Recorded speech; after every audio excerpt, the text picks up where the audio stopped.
New York میں زہران ممدانی کی جیت سے یہ بات ثابت ہوتی ہے کہ اس دور میں کوئی بھی ممدانی، ہمدانی، بادامی یا ربانی جیت سکتا ہے، بشرط یہ کہ اس کا پولیٹیکل سٹینڈ پوائنٹ کلیئر ہو، واضح ہو، وہ عام سلیس انداز میں لوگوں کو کنونس کر سکے، اپنی بات پہنچا سکے، اور اس کے علاوہ وہ ایک ٹرانسپیرنٹ، جسٹ اور انصاف پر مبنی فیئر سسٹم کا حصہ بھی ہو۔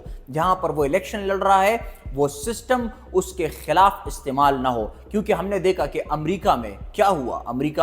امریکہ کا پریزیڈنٹ، سب سے طاقتور بندہ، وہ ممدانی کے خلاف تھا، اور نہ صرف خلاف تھا بلکہ وہ کمپین چلا رہا تھا، اور اس نے دھمکیاں دی ہے کہ اگر ممدانی جیت جائے گا تو میں نیو یارک کو فنڈز نہیں دوں گا۔ اس کے علاوہ بلینئرز، ارب پتی سارے ممدانی کے خلاف تھے، پھر بھی وہ جیت گیا اور سسٹم نے ایکسیپٹ کیا، کوئی ڈاکہ نہیں ڈالا گیا، کوئی مینڈیٹ چوری نہیں کی گئی۔ لیکن ہمارے ملک میں کیا ہوتا ہے؟ سب سے یوتھفل کنٹری جہاں پر 64% نوجوان ہے، وہاں پر ووٹ چوری کیا جاتا ہے۔ کبھی ایک پارٹی نعرہ لگاتی ہے ووٹ کو عزت دو، کبھی دوسری پارٹی یہ الزام لگاتی ہے کہ ہمارا مینڈیٹ چوری کر دیا گیا ہے۔ لیکن اس حمام میں سب ننگے ہیں۔ آج بلاول بھٹو زرداری نے ایکس پلیٹ فارم پر ٹویٹ پوسٹ کیا ہے اور ممدانی کو مبارکباد دی، اور اس کی جیت کو کراچی کی جیت یعنی مرتضیٰ وہاب کی میئرشپ کے ساتھ کمپیئر کیا ہے۔ ان لوگوں کو شرم آنی چاہیے۔ انہوں نے دن دہاڑے کراچی میں مینڈیٹ پر ڈاکہ ڈالا، حافظ نعیم الرحمن کی مینڈیٹ کو چوری کیا،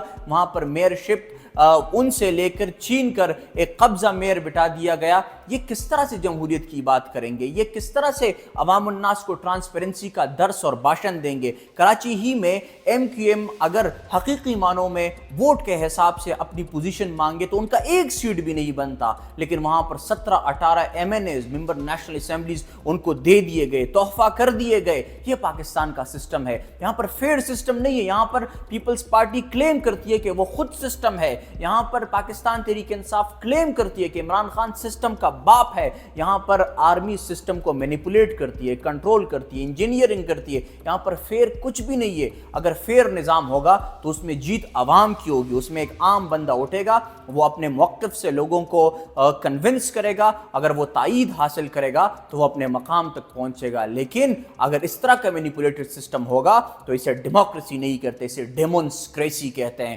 اگر اس طرح کا سسٹم ہوگا تو اس میں لوگ ووٹ تو ڈالتے ہیں اور بیلٹ باکس تو بڑھتے ہیں، لیکن اس کا کوئی اثر نہیں نکلتا، اور اس وجہ سے لوگ بیلٹ کی بجائے بلٹ پر یقین رکھتے ہیں۔ اس سے پہلے کہ جنزی ایک انقلاب لے کر آئے اور سب کچھ تتر بتر درہم برہم ہو جائے، اس سے پہلے اس ملک کے اقتدار پر برجمان اور قابض افسر شاہی اور بڑے عہدیداران کو سوچنا چاہیے کہ یہاں پر اگر وہ جسٹس پر مبنی الیکٹورل سسٹم نہیں دیں گے تو ان کے دن گنے جا چکے ہیں۔